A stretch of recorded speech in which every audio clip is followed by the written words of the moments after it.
warahmatullah.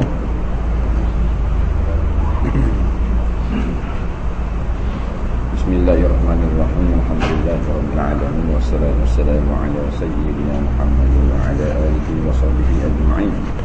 Subhanaka la ilma lana illa ma 'allamtana innaka antal 'alimul hakim. La hawla wa la quwwata illa billahil 'aliyyil 'azim. Muka surat tu 12 kat mana?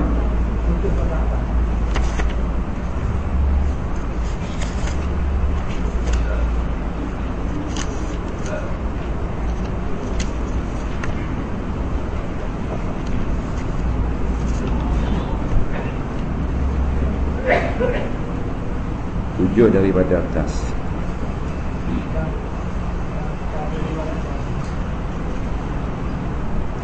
Qala al-mu'allif rahimahullahu ta'ala wa nafa'ana wa iyyakum bi'ulumihi fid dharain amin ya rabbal alamin. Kata pengarang rahimahullahu ta'ala, dan pada riwayat Jabir dan Mu'az radhiyallahu anhuma, tatkala dinaikkan Rasulullah SAW ke langit, melihat ia pada langit dunia malaikat berdiri selama-lamanya. Jadikan Allah akan mereka itu malaikat menyebut zikir akan dia Allah, tiada rokok, dan pada langit yang kedua rokok selamanya tiada mereka itu mengangkatkan kepalanya malaikat, dan pada langit yang ketiga sujud akan Allah, tiada mengangkatkan kepalanya malaikat, melainkan ketika memberi salam Rasulullah SAW akan mereka itu malaikat, maka diangkatkan kepalanya kerana menjawab salam Rasulullah SAW, kemudian maka sujud pula selama-lamanya. Maka kerana inilah dituntut 2 kali sujud pada tiap-tiap rakaat. Dan pada langit keempat tasyahud mereka itu malaikat selama-lamanya, dan pada langit yang kelima mengucap tasbih dan berzikir mereka itu malaikat selamanya. Pada langit yang keenam mengucap takbir mereka itu selama-lamanya, dan pada langit yang ketujuh malaikat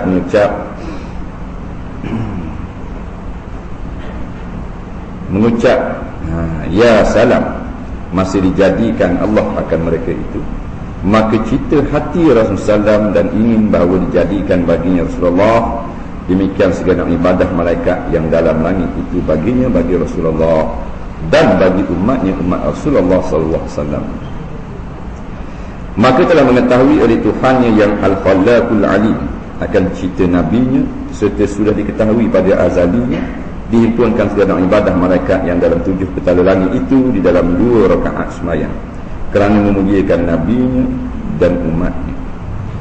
Kata pengarang rahimahullah subhanahu wa ta'ala, sebagaimana yang diceritakan oleh Sayyidina Jabir dan Mu'az radhiyallahu anhuma, 2 orang sahabat Nabi yang sangat hampir dengan Nabi SAW. Pada ketika Nabi di Mi'raj ke langit, Nabi lihat pada tiap-tiap lapis langit, lapis pertama, kedua, ketiga, keempat, 5 dan 7, masing-masing pada lapis langit masing-masing melakukan ibadah yang tertentu. Adakala Nabi lihat berdiri saja malaikat, tiada rokok selama-lama, dan ada yang sedang rokok tiada angkat kepala selama-lama, dan ada yang sujud tiada angkat kepala selama-lama, dan ada yang duduk tahiyat, memberi salam dan sebagainya. Jadi jatuh cita di dalam hati Rasulullah SAW, alangkah indah, alangkah moleknya kalau dia dapat mengerjakan amal seperti ini. Pada masa Nabi lihat ini belum lagi difardukan sembahyang 5 waktu. Tak ada lagi sembahyang 5 waktu.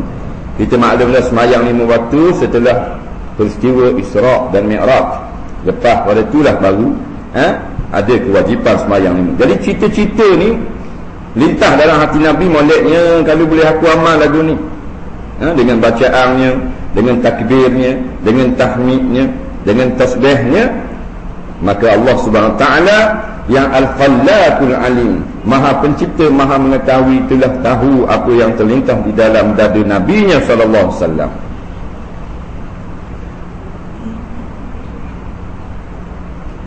Kata Mu'az dan Jabir, maka barang siapa berdiri dalam sembahyang serta membesarkan dia dan ditunaikan segala rukun dan rokok dan sujudnya, adalah baginya pahala malaikat 7 petala langit.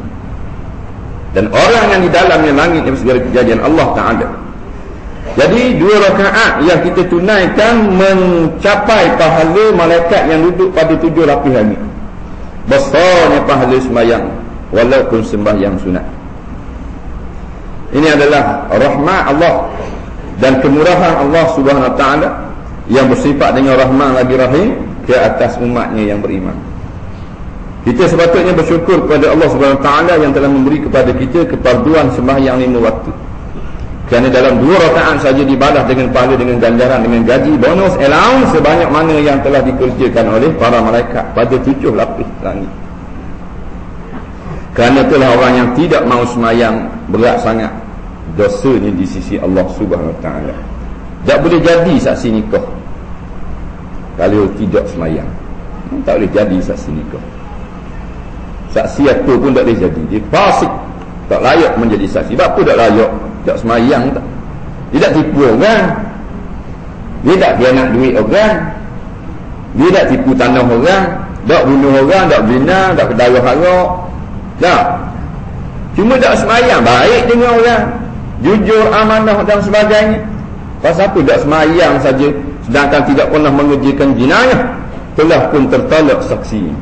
Kerana orang yang tidak sembahyang sebenarnya penjenayah yang paling besar. Orang yang tidak sembahyang, dia adalah orang yang paling khianat kepada dirinya sendiri. Kerana di antara tugas Khalifatullah fil ardi, Khalifah Allah di muka bumi, apabila diturunkan, iaitulah mendirikan solat. Inilah maksud firman Allah Ta'ala, innahu kana zaluman jahuda.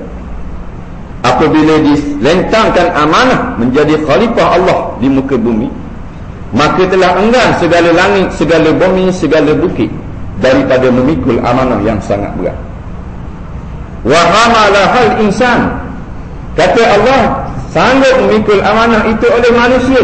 Innahu kana zaluman jahula, sesungguhnya manusia itu zaluma, sangat zalim, lagi jahula, sangat jahil. Di antara pecah amanah yang dilakukan, iaitulah tidak menunaikan solat.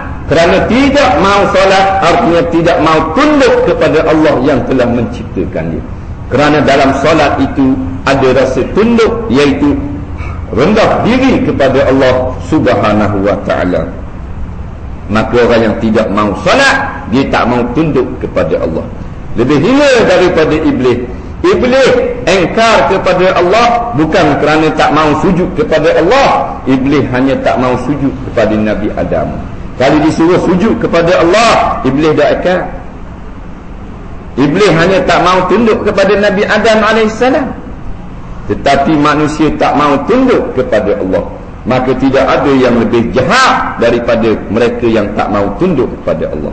Allah yang telah menciptakan dia, tiba-tiba dia tak mau tunduk dengan rukuk dan sujud 5 kali sehari kepada Allah.